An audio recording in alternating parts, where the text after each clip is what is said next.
Opera was released in 1987 and was directed by Dario Argento, also known for directing the movie Suspiria. It stars Cristina Marsillach, Urbano, Barberini, and Ian Charleson, and is about a young understudy named Betty who gets a lead role in Giuseppe Verdi's Macbeth after the star of the show gets injured. But little does she know that this opens the door for a psychotic hooded man to stalk her and other members of the show. I'm really excited to talk about this movie because it involves music, and I'm a music major, so I got really excited about it. And honestly, I had so much fun with this movie. It's honestly a blast. That isn't to say that there's not a lot of flaws with this movie, which there are quite a few of them. But honestly, I had such a fun time watching this movie. The acting was really good. The music, of course, was really good. Some music choices post-production aren't that great, which we'll talk about. But the blood and gore effects are the best part of this movie.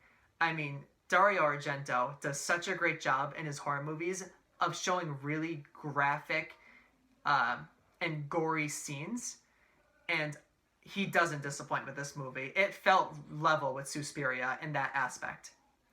An interesting fact about this movie is that it's based off of Dario Argento's experience with directing a failed version of Macbeth. A lot of people said that he should stick to horror movies and that his talents weren't for the stage, which is really funny because he makes a lot of jokes about that in opera. And he has a character that represents himself, which is Mark in the movie. And I think the actor is Ian Charleson. I think Ian Charleson portrays that character. But it was really funny to see him kind of make fun of himself and be able to, because a lot of people would be like offended. I mean, I personally would feel a little offended if I was told to stick to horror movies or what I was good at. But he honestly makes great jokes with it, and he does make fun of it because he does a really weird stage production of Macbeth in the movie with like guns and ravens and stuff like that, which we need to talk about the ravens in this movie. Ravens are a really important part to this movie, and they have one of the coolest scenes, which is a spoiler, which I can't talk about, but there's a lot of imagery with ravens and like live ravens because he's using them in the stage production, and the main singer, not Betty, the one who gets injured, she hates them. She's like throwing her shoe at them, and she's so upset that she has to sing with ravens, and that's sort of when she gets so upset that she gets injured. Honestly, when I saw what happens to her, I automatically started laughing because I just imagined it happening with like the Seinfeld theme playing in the background. Ladies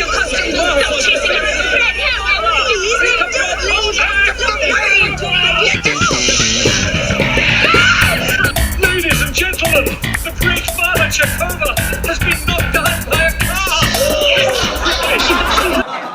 I couldn't get it out of my head. I had to replay that part because I thought like I was seeing something different, but it had me dying watching that scene. And it's not because it's bad. It's because of the way it's filmed that makes it really funny. But yeah, Ravens caused it, so go Ravens, because you gave us the lead star of the movie, Betty, who does an amazing job. She definitely was my favorite character of the movie. She has a lot of growth to her character. She's a little immature at first, because this is going to be her first star role in the opera Macbeth. And there's a lot of speculation around the show because they believe being in Macbeth is bad luck and that the opera is cursed. And that's kind of what people in the production start to think when murders start to happen.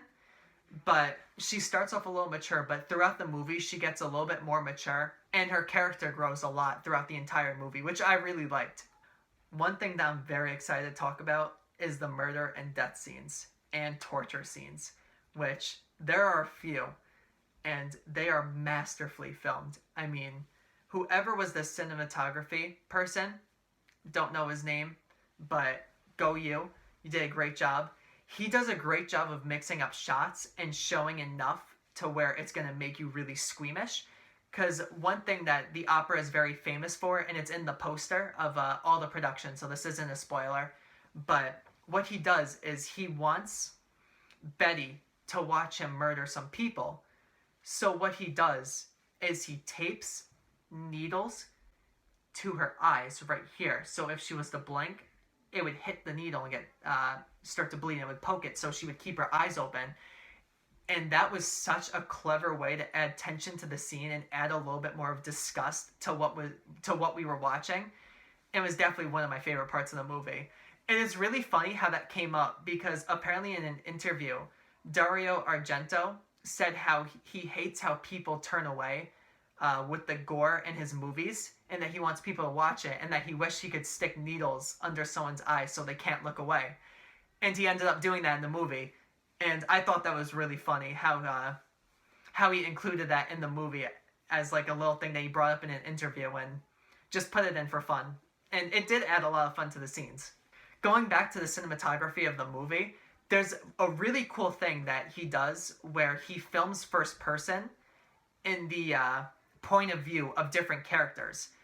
And he does that with mostly the stalker, but sometimes he'll do that with another character, so we don't know whose eyes we're looking through until it's revealed.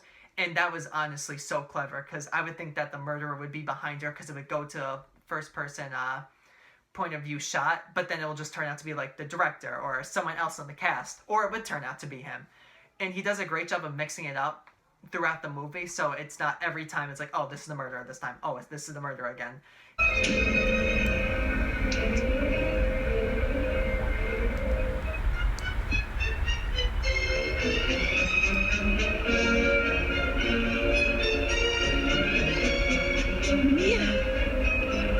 Come on, Betty. Come on. Get ready. He's always switching it up, so we don't know what to expect. And I think that's one of the greatest positive things about this movie, that he's always switching it up. The direction is spot on. It's always great. The blood and gore effects are always great. The music choices in certain scenes aren't always great, but choosing which opera performance to use was a great job. And honestly, Dario Argento does a great job with being the director of this film. But sadly, where most of the issues come is with post-production. Before talking about post-production, I do want to mention some of the blood and gore effects. So they're very similar to Suspiria, where he zooms in on certain like body parts and stuff like that. And they are such great effects. I mean, whoever was the makeup artist does a masterful job with them. There's one effect that is so amazing, which unfortunately is a huge spoiler, so I'm going to try to move around it without exactly telling what it is. But it's towards the end of the movie where something happens to a character, and they keep on showing this character in different shots and in different ways. And the makeup effects were so good. I believe that this event happened to this person. It was that great, the effects. And it's 1987 when this movie was released. So it's really interesting to think about how great the effects looked and how they still stand today as to look realistic. Unfortunately, the negatives weighed down this movie a lot, and basically all of them are post-production, with the first one being the music, which I've been alluding to. So basically, there's the opera music, which is beautiful and gorgeous, but in some of the torture and murder scenes, there will just be heavy metal music being played in the background, and it takes away from the scene so much, because it makes no sense to why this would be here.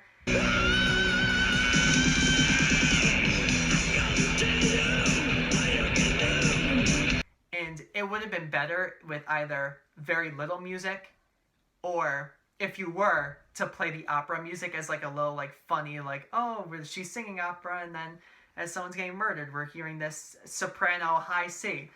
But it's heavy metal, like rock and roll, like all different weird like scream like sounds are being heard, and it just didn't fit at all, and it really took away from some of the death scenes in the movie, which is unfortunate, because the death scenes are one of the best parts of the movie. But if that music wasn't there, it would have made it so much better. Another con with this movie is the dubbing. It's really bad in certain scenes and sticks out a lot. There's one specific scene with Betty talking to, I think it's Julia or Juliet, the costume designer, I forget her name, whoever her name is, you could flash her up. It might not even be a J, but during that scene, the dubbing is really bad. Like, she'll be laughing and her mouth won't move at all. And it just looks like she's going like, ah, like, it looks exactly like that. I can't make it up. It looks really bad in some of the scenes. This time our director OD'd on weird. It isn't like the movies. There, when you come up with something original, everyone congratulates you. Oh, God. Oh, God, what a mess. Somehow it's got to be mended. And it could take away from for a lot of people and make the movie a lot worse. But going into it, I kind of expected it, since in Suspiria, that's the case in a lot of the scenes. And that's because Dario Argento doesn't like to cast based on just people who speak the language.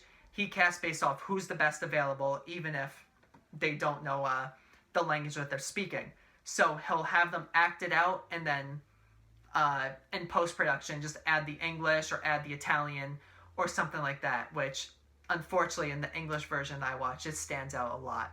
Another negative of the movie, as well as the lip dubbing, is some of the lip syncing. I mean, at points, it doesn't really look like she's singing what she's singing. And that could be due to the fact that the actress wasn't a singer at all and doesn't really know how to lip sync. So it could have been that, but in some of the scenes, it's very apparent. But honestly, I'd say throughout most of the movie, she does a good job of fake singing. One last big negative that I have with this movie is the plot twist that happens towards the end. It kind of doesn't make sense at all when you really think about it. I mean, I try to like process it a little bit to try to understand like how it happened. But even then, if you can rationalize it, it still really doesn't make sense. And it's just to add like a few more deaths to the movie and to add some more tension as like, oh, this is happening. But it took away from me a little bit at the end. I was like, oh no, why did you do that? Like, just have it end. And then like something happens again. I'm like, no, like this wouldn't have happened if you didn't do this. And it's really not necessary to the plot of the movie to have it happen. But at the end, I'm going to mention like a little like spoiler with it. So stick around if you want to listen to that. One last negative with this movie is the translations. They're not the best. And it gives away a few of like the little like plot twists like that they have throughout the middle, or of different characters like when they're having conversations. The translations sometimes are really bad. Some of them are very funny and I was dying, but some of them are very bad, and some of it give away a few of like the little mystery like elements of it.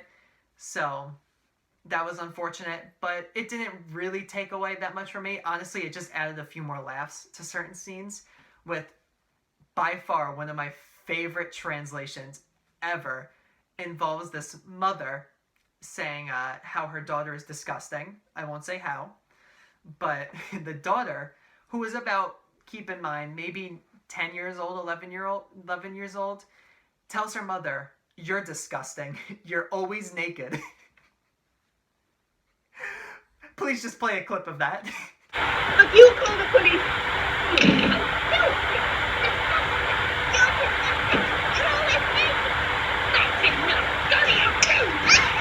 Overall, I would give this movie a 6.5 out of 10. And weirdly enough, I wouldn't recommend it if the dubbing, the bad translations, and these music choices are gonna make you hate this movie. Because, I mean, it does bother a lot of people, and in certain spots it did bother me. But if you can look past it, it's, at its roots, it's such a fun horror movie and a murder mystery. And I do recommend it if you can overlook those small errors of the movie, which end up being big, which is why I give it a 6.5. But I'm trying my best to word this, but I'm trying to give it a fair grade. And I felt like the fair grade would be a 6.5. But yeah, so if you could overlook the dubbing, I recommend this movie because it's a lot of fun. Aiden, you would love this movie and you should watch it. So it's on Amazon Prime. If you have Amazon Prime, it's on there. It's also on Vudu. If any of them want to sponsor me, hit me up. So thank you everyone for watching. leave suggestions in the comments of other horror movies for me to review. But let's flash forward to the next review.